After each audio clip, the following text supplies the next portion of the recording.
The Gang Chapter 1, The Creation of Escape and the First Wave of Members. The island did not appear on most maps. If you sailed far enough northwest from the well-traveled Hawaiian routes and ignored the advice of every sensible navigator, you might eventually glimpse it through a curtain of mist. The locals called it Ka'alahuna, the hidden point. The residents simply called it Escape. It began with three unlikely founders. There was Mr. Gnome, whose beard had become more famous than any role he had played in the previous 20 years. Once a celebrated character actor, he had spent a decade being cast exclusively as Mysterious Garden Figure Number 3. There was Sticky, a former romantic lead whose unfortunate habit of consuming 6 cheesecakes a day had eventually made insurance companies nervous. His agents stopped calling. His costumes stopped fitting. His confidence quietly packed its bags and left. And there was Hatless. No one spoke much about what had happened to Hatless. One unfortunate propeller incident. 3 producers. A misunderstanding involving a coconut cannon. The result was that Hatless had misplaced his head and had been improvising ever since. One rainy afternoon, the 3 friends sat on folding chairs outside an abandoned pineapple warehouse overlooking the Pacific. "We're finished," Sticky announced while finishing a bucket of macaroni and cheese.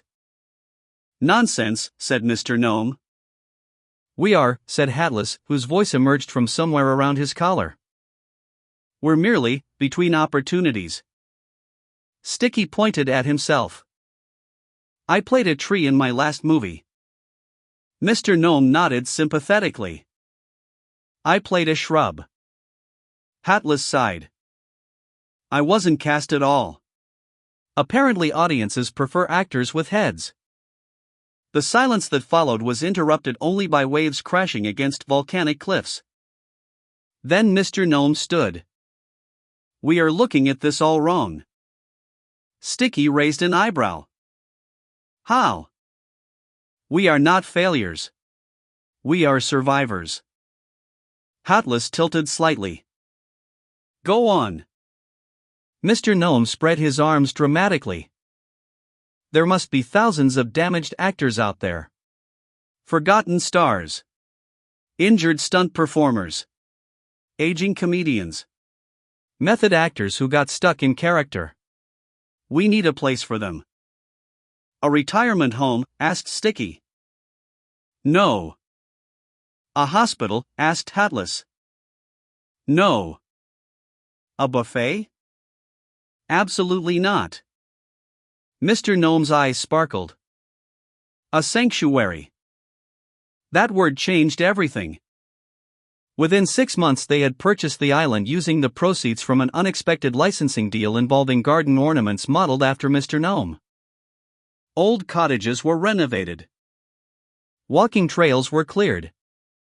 An open-air theater was built beneath giant banyan trees.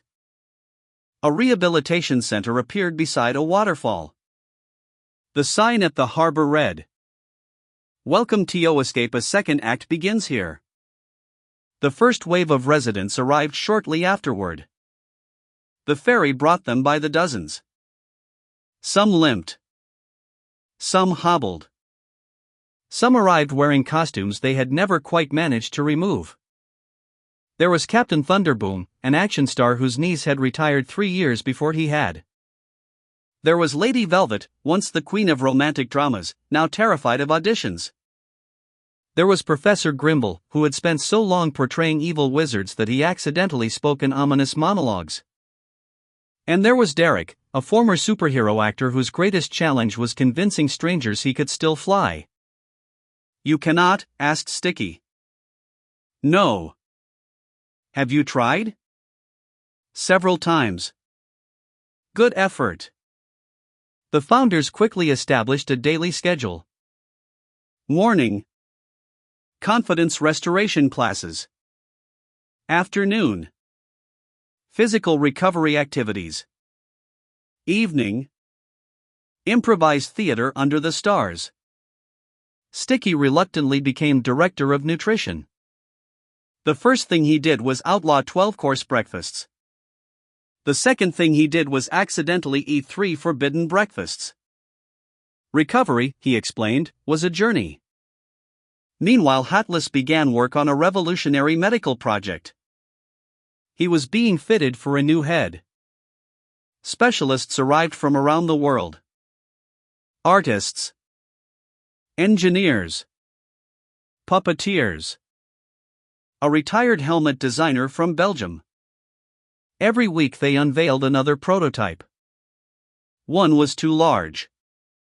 One was too small. One looked suspiciously like a toaster.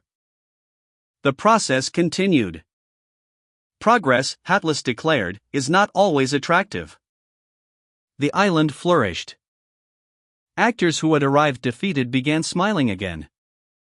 The theater filled every evening. Laughter echoed across the cliffs.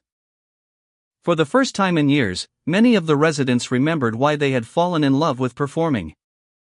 But none of them knew that a new ferry was already approaching. A ferry carrying someone whose arrival would test Escape in ways no one could imagine. Someone whose reputation was legendary. Someone whose troubles were even bigger than Hatless' missing head. And when that ferry docked, the true story of Escape would begin. End of Chapter 1.